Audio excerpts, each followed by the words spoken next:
Hi, everybody. Thank you so much for having me here today. This is my first event doing it where you can't see my face and I can't see yours. So we're basically having a phone call. Uh, today my book came out, and it's just so surreal. I feel like I'm in a movie, honestly, right now. And it's been, 2.5 of a lot of blood, sweat, and tears. Um, and but this is why I wrote it. I wrote it because there are 75,000 women in the Ladies Get Paid community, and they've exchanged over 2 million messages through Slack. And I've watched it happen. And I just felt so compelled as women were trying to figure out, how do I advocate for myself? But first, do I believe that I'm truly worthy of advocacy? And then am I operating within a company that's even receptive to hearing me? Are they, is this an environment where I can thrive? There is so much to unpack there. I had to write this book, and it's just so surreal that it's actually happening. What's been the coolest part of being a published author so far on the day that your book launched? I think the coolest part is seeing that it's already affecting people who, came in the mail, or they, listened to it, and that already there was something in it that helped them. As you write, you're imagining the person who will ultimately read it. But again, it's not real until it's in somebody's hands. And the fact that that happened today, again, I mean, Alex has done this before. So she's probably laughing right now, hearing how like just over the moon I am. Well, that's probably a pretty good segue over to Alex. Hey, everybody. So, yeah, thanks so much, Sam, and congratulations, Claire. Yeah, it's truly an awesome day, the day your book comes out. And hello to everybody on Fishbowl. Let me know if I've seen you here before. We had a great event last week talking about how to nail your performance review. And so, yes, I did write a book called Ask for More back in May, but tonight I guess I'd like to get tactical and talk a bit about some strategies. I want to give you 5 tips you could use to ask for a raise or a promotion now, right? And I think the first thing is to kind of pick up on something that Claire just said, which is to know that you are worthy of the ask. Yes, right now times are challenging in a lot of industries. But on the other hand, a recession or a difficult financial time, that's when great companies are made. And if every dollar is precious right now, then why should those dollars not be spent on a proven performer like you? So the first thing I want people to know is that you are worthy of the ask. And as women, we are more likely to hold ourselves back from making that ask. So I think my 5 quick initial tips are these. The first would be to make yourself visible and make your work visible. I speak to a lot of corporate audiences, and one of the main questions I get, especially from women, is, it felt so much easier when I could drop by somebody's office. Asking remotely seems so much more daunting. And here's the thing. A lot of people, no matter how brilliant or credentialed, make the mistake of thinking that they need to wait until someone taps them on the shoulder and says, it's your turn to go up for partner, or it's your turn to go up for managing director. But if you take that approach, you can be waiting forever. And so what we need to work on now is making ourselves visible and making our work visible year round. I always say So that, yeah. this is a good point because I think making your self visible can like be really hard, right? Knowing how to do that. So I think this might be a good time to sort of like ask you both sort of if you have any tips on how to do that, and Claire, whether or not that sort of jives with what your understanding is of how someone can effectively argue for themselves to get a promotion or a raise. Yeah, yeah. I mean, if you wait until the review time to talk about how great you are, it's too late, right? This is something that you need to be articulating all year. You also need to be developing a relationship with your manager where you absolutely understand what they need to see from you, how they're measuring success, and have, constant communication about that, so that when it is time to make your case, you're able to sort of work backwards from the things that you already know that they prioritize. And that also means, connecting with them weekly or whenever your check-ins are, and saying, hey, last week I did this thing, and you can give some context of maybe you learned something interesting or got good feedback from the client. That's talking about yourself. And so I just think it's really important for everybody to see this as something ongoing, something that's every day. And because it's remote now, nothing really changes other than just mentioning that this is all very weird. And, at some point they're going to have to ask for a raise and a promotion, since this has been going on for almost a year. So personally, and I don't know how Alex feels here, but I don't think much changes in regards to positioning yourself for promotion, whether it's offline or online. Alex, what are your thoughts on whether or not things have changed or not changed when trying to position yourself for a raise or promotion? Yeah, I mean, here's what I would say. I mean, I agree with Claire that I think it's critically important to be steering those relationships year round, and that is absolutely true whether you are in person or whether you are virtual. I always tell people that negotiation is not just about numbers, it's about messages. And the numbers may come up once a year, but you should be messaging year round. I think where I've seen challenges is, there's a lot of documentation out there, women getting boxed out of, the table at virtual meetings, and I've written about this, in fact, how it's been harder sometimes for women to claim their seat at the virtual table because, men talk over them, or you don't get credit for your ideas. And so it's really important, I think, if that's happening to you, you do want to adjust. I would want to, start recruiting some allies for meetings. But also, if you find yourself, and your work not being visible in meetings, call the manager or the decision maker or the chair of the meeting in advance and say, right, I have something to offer, and what would be a good time to do that, right? So to make sure then that that's part of what you are doing, year round. I think that year-round aspect is key, and just it seems like there's like a element of like always hustling to make sure that people notice you, and that's maybe like a bit harder to do these days. But it's just as important as it ever was, even though we're remote. Is that a fair understanding of what you both are saying? Yeah, Claire, go ahead. All right, so we'll go. Alex, what about you? Yeah. No, I think that's absolutely right. And I think that gets into Claire maybe having trouble taking herself off mute. That's happened to me a couple times on here.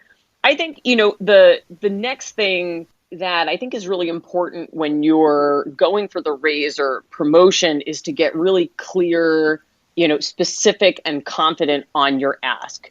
There's research to show that when people are negotiating, you should be asking for something that is specific, optimistic, and justifiable, right? So you want to first make your ask really clear and concrete, like listing, everything that you are going for, the salary, the title, benefits, mentoring, right? And thinking holistically about that.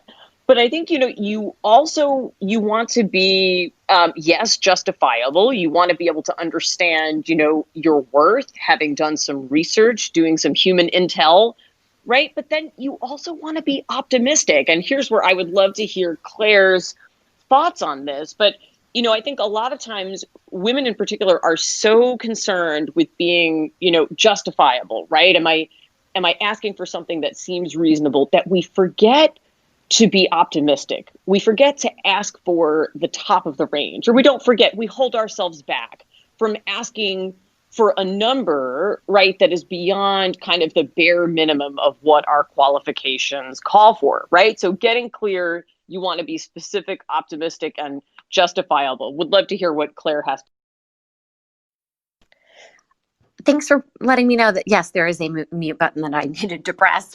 Sam, I didn't actually hear the original question, but just to sort of piggyback off of what Alex is saying here, looking at this as an opportunity to actually look really good to them, right? This is a time where you're going to talk about the work that you've done and the impacts that you've had. that's going to remind them that you're a star. Okay. And also, by the way, your success is their success, especially if you're negotiating with your manager. And then also see this as a time to talk about larger growth at the company, knowing that, you might not get a yes to the money, but that means they're going to be even more excited to give you other things that would keep you there, right? Because they don't want to lose you. It's expensive for companies to lose their talent. And so looking at this now is, well, maybe if it's not the salary, it could be, career development, right? They'll pay for me to take a class, which, by the way, if you're thinking, well, they don't have enough money for salary, how would they have money for anything else? And that's where, a lot of companies have different departments and different budgets for those departments. And so I would approach this more as, a conversation about growth, your growth, the company's growth. Have a firm ask, but invite them in to share with you, be transparent about where the company is going. Because that's ultimately, in terms of getting a promotion, you want to go where they're going to grow, right? Where they're investing.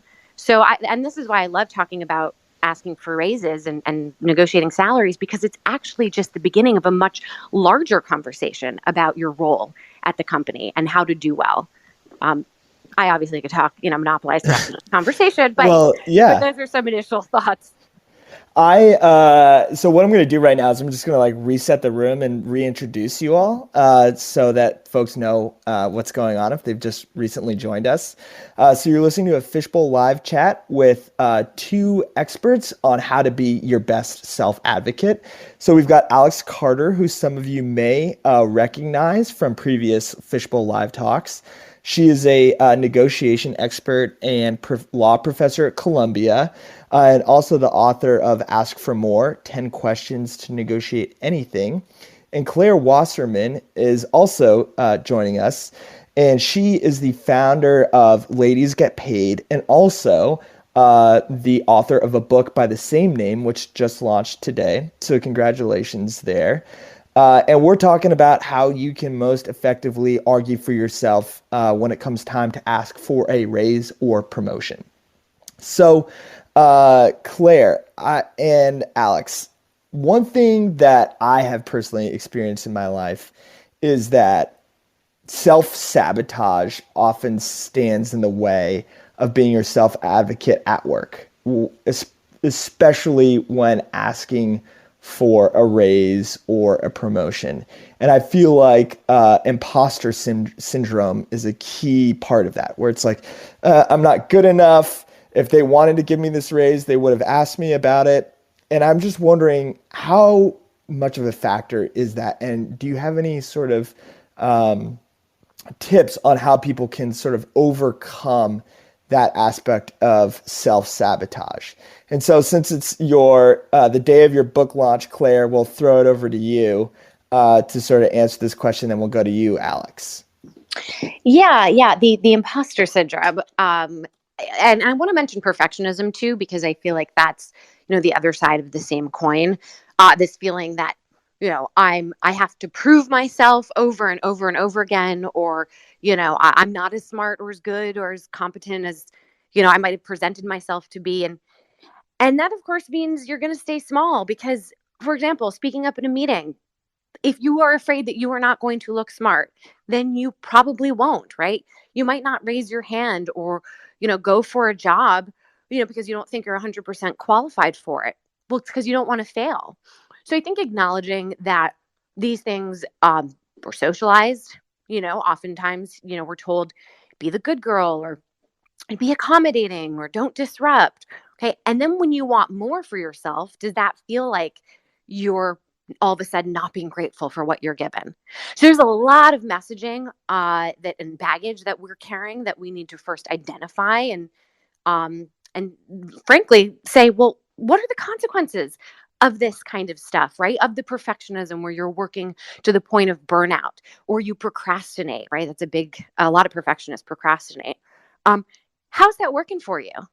Right. So then deciding, is the consequence of this behavior worth me continuing this? And then saying, I also, you'll 100% guaranteed not get the job if you don't apply or not get the raise if you don't ask. And so I think just seeing maybe your growth as the arbiter of, of success for yourself as opposed to how well did I do?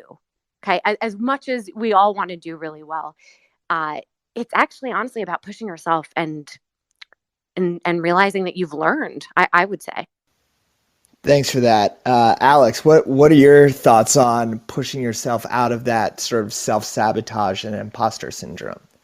Yeah, I couldn't agree more. And I do agree with Claire. Those are kind of, they're related, right? But they're different. They're part of a lot of the messaging that we get as women. And so I guess,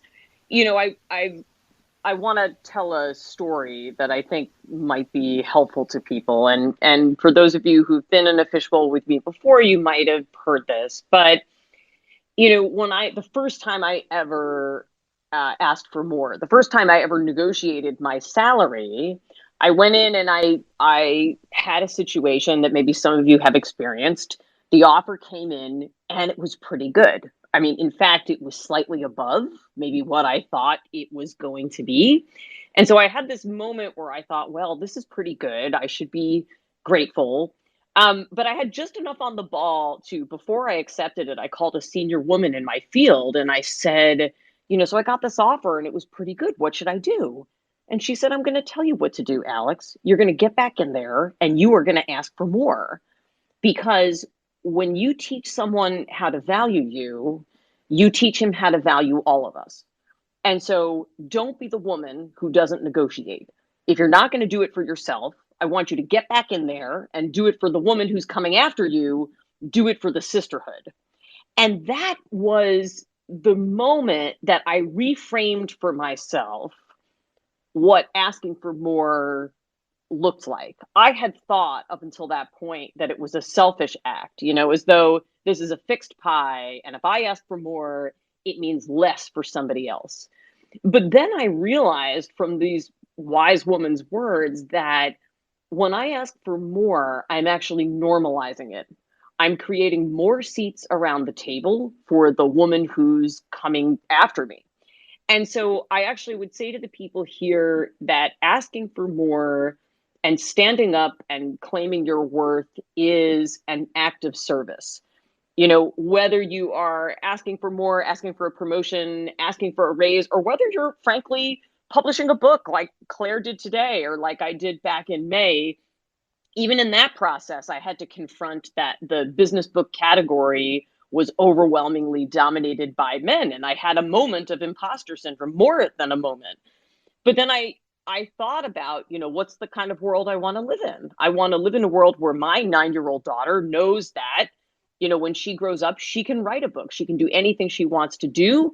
And so it's up to me to bust past, my own feelings of imposter syndrome and get out there and offer what I have. And so, to those of you out there are people out there waiting for you.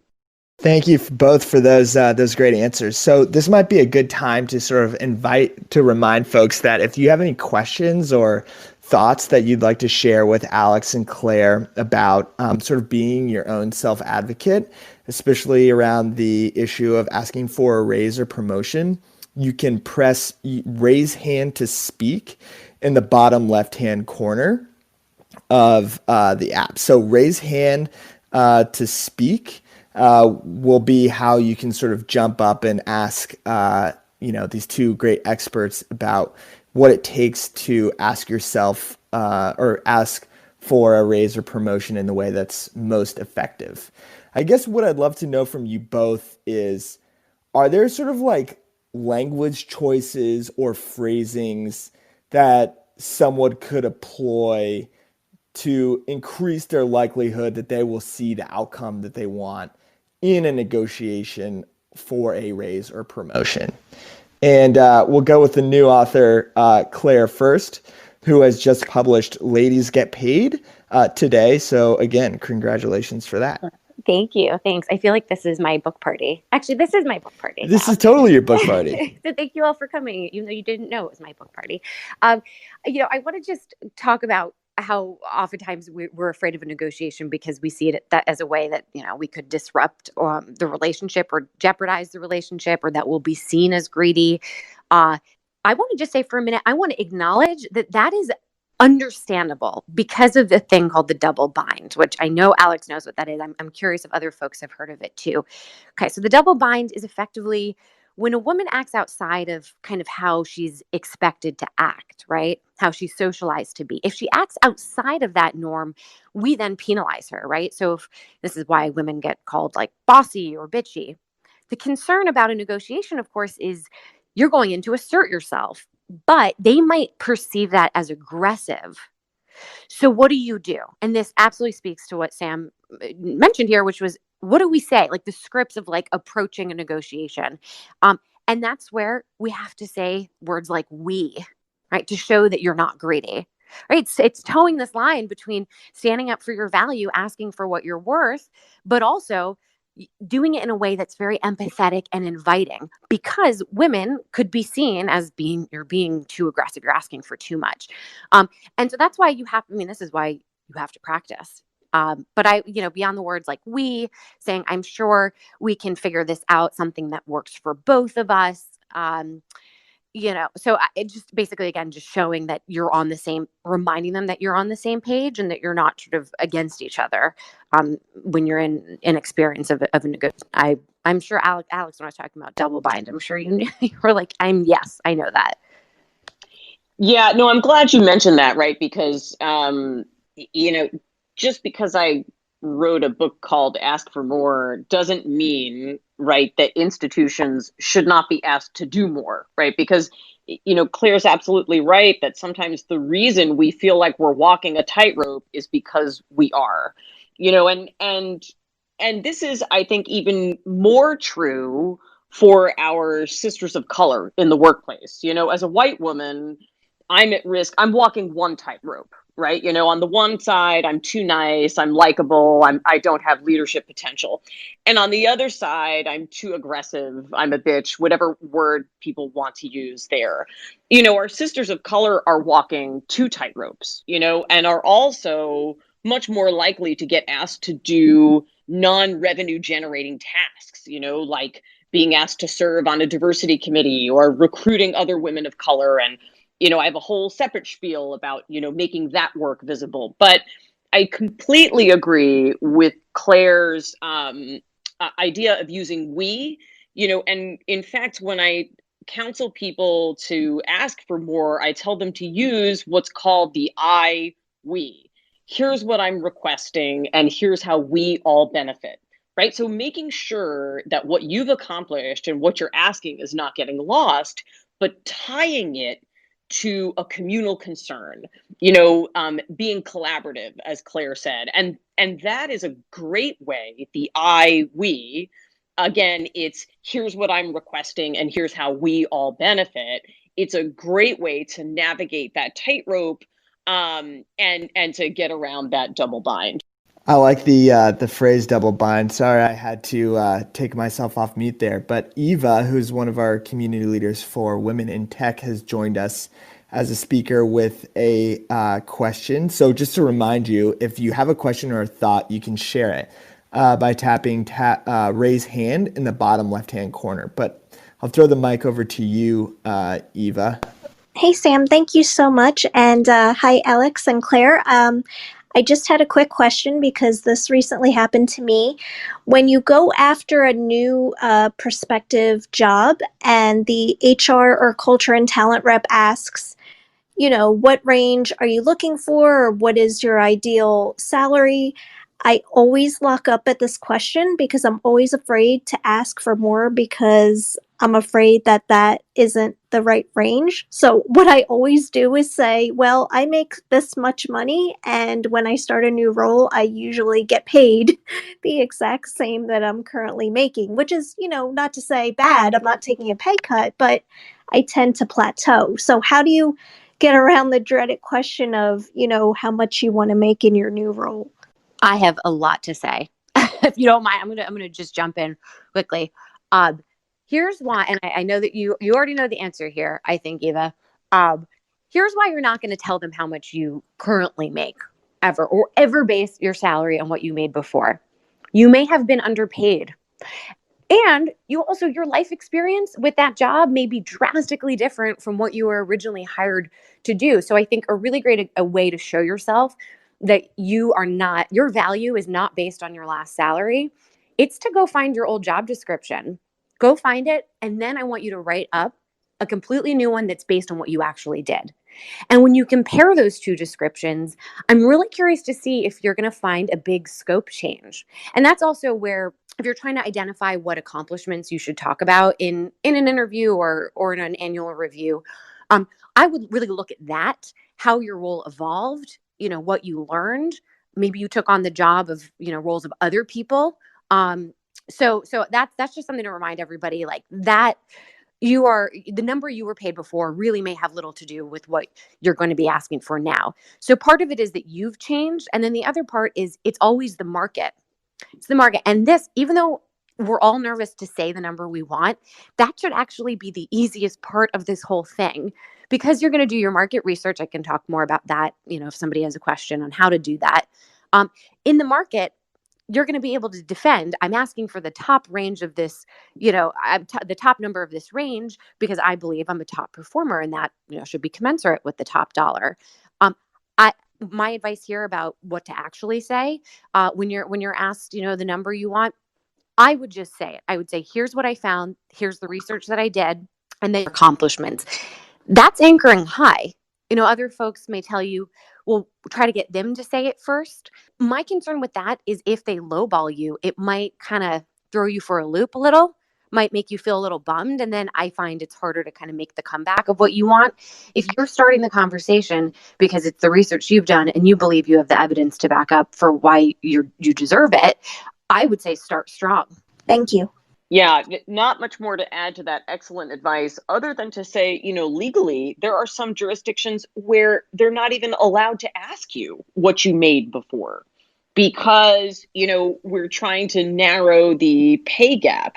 And so, yeah, Eva, I think that what would be useful for you, great advice, is really maybe to try and get to the root also of what is making you undervalue yourself.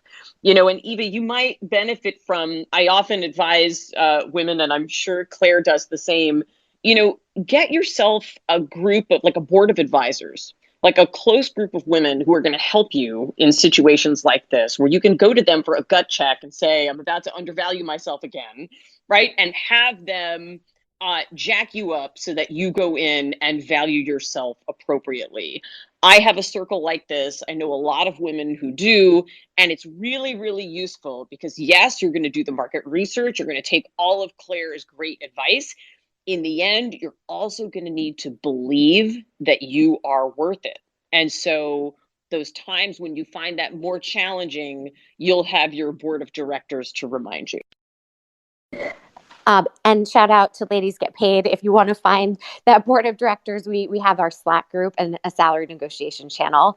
And that's where folks are keeping each other updated. So good segue for me. Thanks, Alex. And the other thing I wanted to just mention when we were talking about the legality of whether or not you can even ask somebody how much they want to make or how much they currently make.